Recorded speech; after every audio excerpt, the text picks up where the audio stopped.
welcome to Value Chain TV News Update. I am Adalbio Gwejofor with the news. And on the news update, Minister of Finance and Coordinating Minister of the Economy, Mr. Wale Edun, and his counterpart in the Ministry of Budget and Economic Planning, Senator Abubakar Atiku Bagudu, have both defended the borrowing plan of the President Bola Ahmed Tinubu's administration as proposed in the 2024 appropriation bill. The ministers, while speaking to journalists in Abuja shortly after the budget presentation to a joint session of the National Assembly by President Tinubu, said the arrangement was the best way to go. Their resolution was also supported by some opposition federal lawmakers who described the budget as the solution to the country's current economic challenges. The Nigeria Civil Aviation Authority, NCAA, has suspended all the wet-leased aircraft in the operations of United Nigeria Airlines.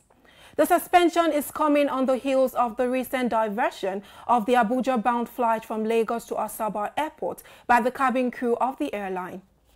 Reports reaching us indicate that the NCAA inspectors were not convinced about the claim of the airline that its crew diverted to Asaba, and as such, all the wet-leased aircraft in its fleet would remain suspended until after the conclusion of the investigation into the incident.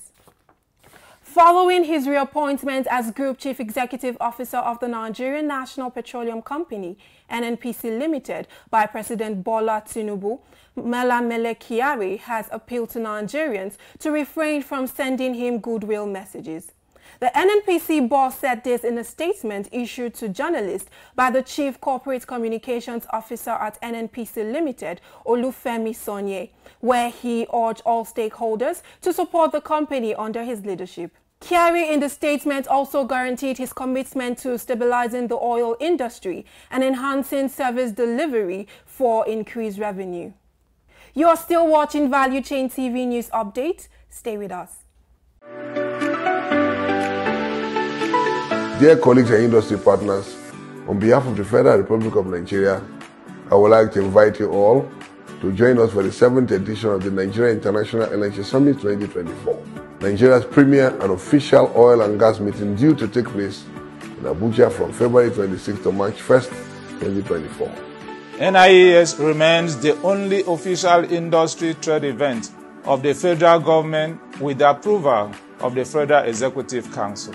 Being the first edition to be held under the current administration, the importance of NIES 2024 becomes even the more significant. The theme of the summit for this year's event is navigating the new energy world order, security, transition, and finance.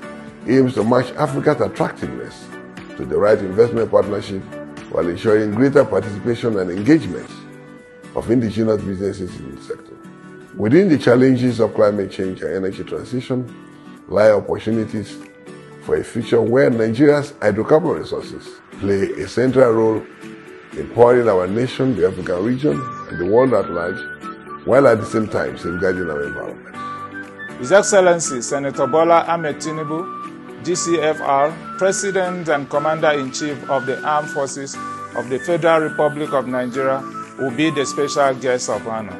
As tradition, NIES 2024 will feature the highest level of attendance by top decision makers, industry leaders, and all stakeholders from both the public and private sectors from across Africa and the global energy community. We'll be there to personally welcome you to the 7th edition of the Nigeria International Energy Summit 2024. Further details on the event will be obtained from its website. Thank you and welcome to the Nigeria International Energy Summit 2024.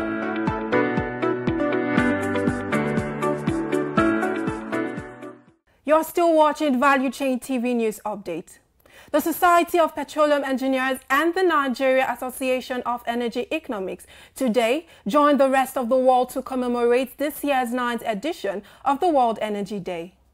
The event, sponsored by the Petroleum Technology and Development Fund, was to strengthen the development of the nation's energy, which will go a long way to make the sector more productive.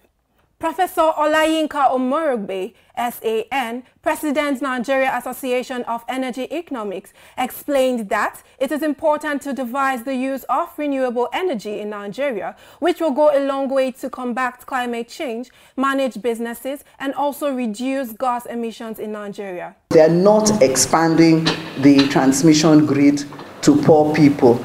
And also, the infrastructure that is needed is not infrastructure that will bridge the gap. That is infrastructure that will spread oil. You are going to be using natural gas in innovative, beautiful ways, yes, but it's not going to be the one that is going to lift up the poor people out from wherever they are, unless you're doing different things in CNG, etc. And it's a different, that's a whole new discussion, but we need to realize that the energy mix is here to stay. Anybody that is thinking that it's only petroleum and that is what we should focus on is just thinking wrong. Omorogbe added that the country needs to realize that the time for petroleum is going on extinction and called on stakeholders to contribute their quota towards achieving the set objectives of the sector. Executive Secretary of PTDF Ahmed Galadima Aminu, represented by engineer Olayinka Agbola, emphasized that this year's theme will shape in the energy sector in the industry and also bring entrepreneurs for business practices, as well as lessen the burdens of subsidy removal and its impact on Nigerians. Makers and entrepreneurs. This gathering is more than just an industry confab. It is a collaborative platform aimed at charting a new and sustainable course for business practices in the energy sector. The importance of this dialogue cannot be overstated, especially at a time when the global energy landscape is experiencing a lot of changes. It is worthy to note that the discussions at this event will begin with an in-depth analysis of the subsidy removal and its impact on the petroleum and energy industry.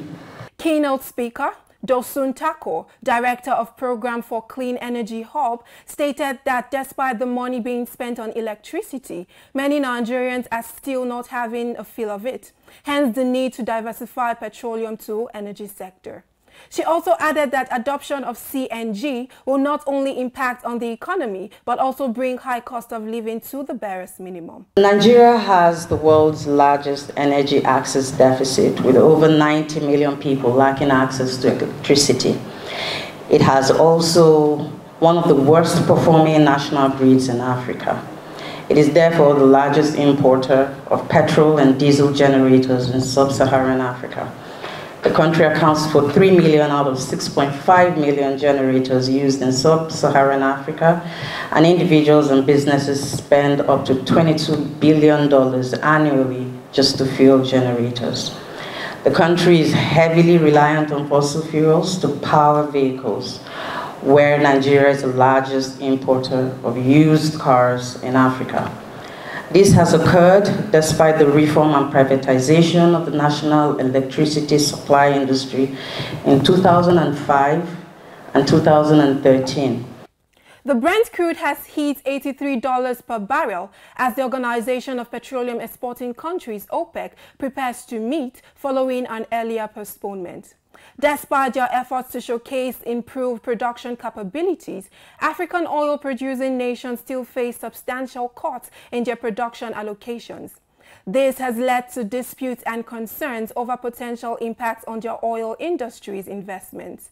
S.A. Ufoma completes the report. As of November 28, there were ongoing efforts to persuade Angola and Nigeria to agree to the terms with other African countries, using their regional connections to mediate. Meanwhile, as of November 29th, a consensus agreement had not yet been met. Throughout the 2023, Nigeria encountered challenges in meeting its OPEC production quota of 1.78 million barrels per day. However, in September and October 2023, Nigeria managed to produce 1.5 million barrels per day, marking its highest production level for the year.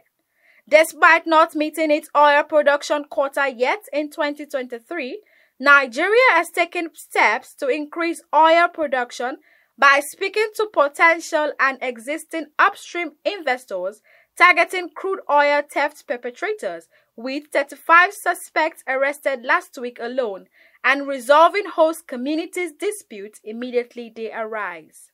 The federal government has set a crude oil price benchmark of $77.96 for the upcoming budget, alongside an exchange rate of 750 naira to $1. For Value Chain TV, S.A. Ufoma reporting. As the world gathers in Dubai this weekend for the 28th edition of the Conference of Parties COP28, the African Petroleum Producers Organization, APO, has called for inclusion in the energy transition targets. In a press release signed by the Secretary General, Dr. Omar Farouk Ibrahim, APO stated that COP28 is designed to be a platform for honest, open and fact-based discussions among all parties to the conference. In this news commentary, Ibrahim Usman appraises the position of the continent's agenda and patriotic advocates ahead of another round of fresh commitments expected from Dubai this year. The report.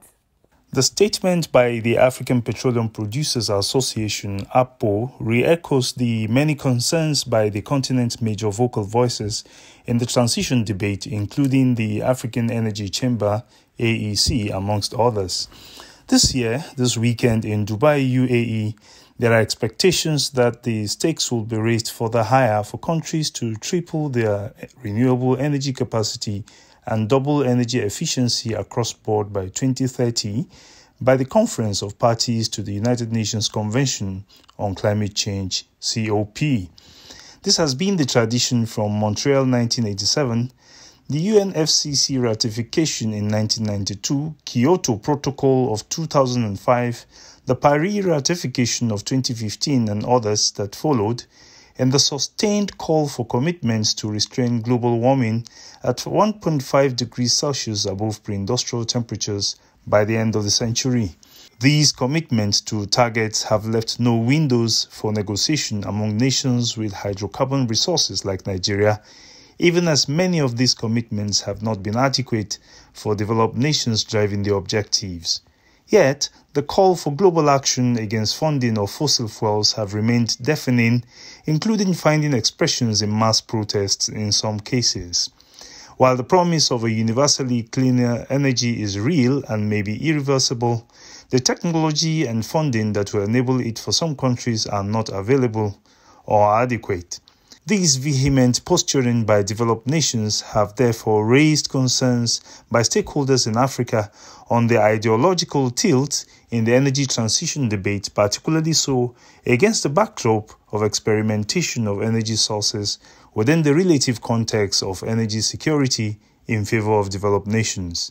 As Nigeria joins other nations with her 600 million people threatened by energy poverty, who remain vulnerable to dilemma inflicted by threats to abandon hydrocarbon resources, the continent's stakeholders are unanimous on the opinion that the actual moment of truth for COP28 and beyond lies with genuine, sincere commitments to voluntary agreements on shared objectives by member nations. For Value Chain TV, Ibrahim Usman reporting. And that's it on the news update. I am Adalbio Gwejofor. Thanks for staying with us.